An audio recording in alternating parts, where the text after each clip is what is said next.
This video will contain spoilers from the off, so remember, you've been warned. Okay, this episode wasn't actually that bad when compared to the previous three that we had before it. However, by no means does it mean that it was a good piece of television. The Idol has provided such a low bar that an episode that is as sporadically pieced together as this is somehow able to make it feel like it's significantly better than anything that we'd seen. And I think the main reason is probably because it was the episode that's before the finale, so now there's a direction to head towards, rather than the just pure existence of this show just happening and the lack of direction in the first three. So with that, I thought it was worth calling out everything that was wrong with this episode, whilst also stating why it was an improvement in the end. So let's get into it. Here is everything wrong with The Idol episode 4. The Weeknd As Tedros. I say this a lot, but it's something that keeps popping up every week and getting worse the more screen time he gets, and it seems to be increasing as the episodes go on. I do feel as though The Weeknd As Tedros is just the wrong casting, and it couldn't be more obvious. I don't know how he got the role. The show has tried to make Tedros this mysterious figure that is intimidating, creepy, yet extremely manipulative. Yet all I see is somebody who's just managed to worm their way in from the outside with no charm, conviction, intelligence or value. If the show was going down that route because from the outside that's what it would most probably look like, then I'd respect it. But you can tell that that specific conversation never went down in the writer's room. And it's just the way that The Weeknd has handled the character and the way that he's been written. Relatively substanceless. The scene that did it for me in this episode, where I was just sitting there thinking what on earth am I watching, was when he was throwing hands with Rob. I was just sitting there shaking my head thinking how have we got this far? I just don't get Tedros, and I don't think I ever will. There was the potential for an interesting character if he had have been handled in a slightly different way, but that's something I guess we'll never get to see. The unrealistic nature of the main plot. Now I know that this show is a drama, but for me, one thing that I just don't understand is why Joss's management and team haven't just stepped in and got rid of Tedros and got her back on track. The amount of money that they've probably invested into Joss, into developing her career, and the fact that a lot of their careers are most probably riding on it, legally I'm sure they could just get rid of him. Then none of this would need to be happening. The show would not need to exist. But instead, they're tiptoeing around Joss and Tedros like she's not signed to a legally binding contract. I just find it so strange that they're just allowing Tedros to take control of Joss, her music, her career, and they're just fine with going along with it for now and only expressing small concerns. That's one major thing for me that hasn't really been mentioned, but in reality, I imagine that's exactly what would happen. That singing scene. One specific scene in this episode that I thought again tied into the graphic nature that this show seems to have grown accustomed to giving us in every episode was the scene that took place when Joss was recording for her song. Tedros went up behind Joss. He put that now infamous blindfold on her that just feels a bit ridiculous and like they're trying to make a thing that ties it back to the first episode when they met, and they just started being intimate in front of everybody. When he said the line, "I want you on the edge of you know what," just ridiculous. I don't know, I feel like we don't really need to see that actually happening, nor is it something that actually brings something to the story. That paired with all of the other times that all of the other characters have next to nothing on, you could probably fill a whole episode with that. So it's just been something that's run throughout the entirety of the show, and it hasn't brought anything to the developing plot, or even supported it. It's just provided a visual experience that none of us asked for, and if anything, it just cheapens the show, forcing Dyanne's jealousy.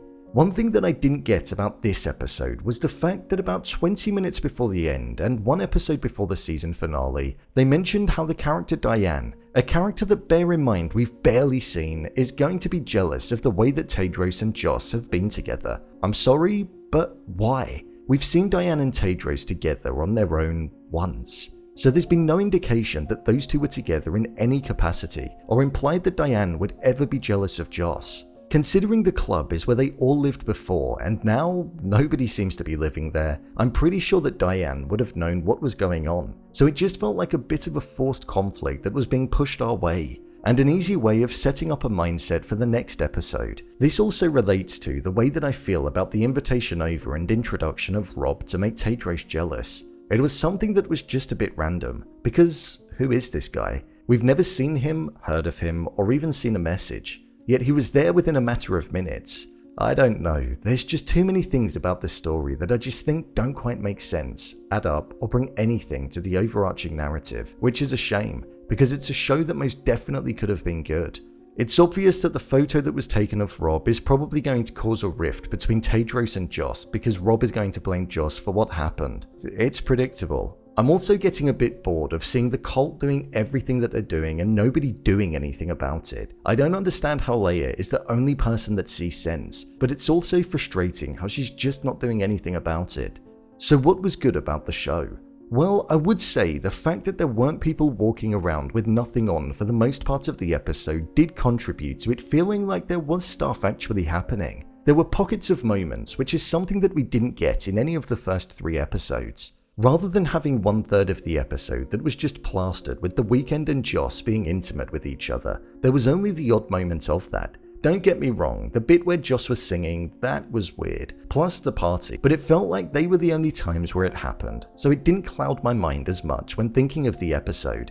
I thought there were a couple of really good scenes which I thought allowed certain actors to tap into a side within them that really allowed them to express their emotions and also their acting skills. I thought when Dyanne was being offered the record deal and the room fell silent and the camera was slowly zooming into her was an interesting moment. I also thought that when Xander was being shocked and was resisting the pain, that was a moment that did draw me in quite a lot, and it felt like you could really feel the pain that he was in and the resentment that he held towards Joss. I also thought Destiny was pretty good in this episode too. She provided some good comedic moments that brought something different to the show. It feels like a lot of the cast are actually pretty good at what they're doing, but it's just mainly the Weeknd's performance that drags it down.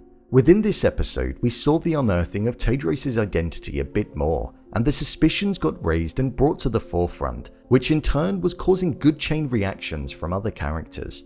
I couldn't care less about Tedros and what he's done, because he's a sketchy guy, so it's obvious. But as that story develops, the surrounding cast and the cast members that are actually good are able to offer something to the show, which is a good performance. With next week being the season finale, I'm intrigued to see how it's going to go down. I originally thought that it was supposed to have 6 episodes, which sounds like an okay amount for a miniseries. What TV show has 5?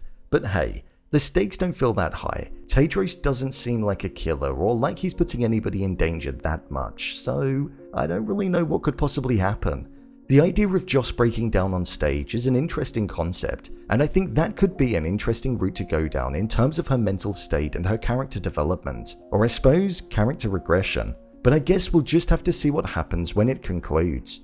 I don't have high hopes, and I expect it's going to be underwhelming, but maybe I, along with everybody else, will be pleasantly surprised. So, there you have it, Everything Wrong with the Idol Episode 4.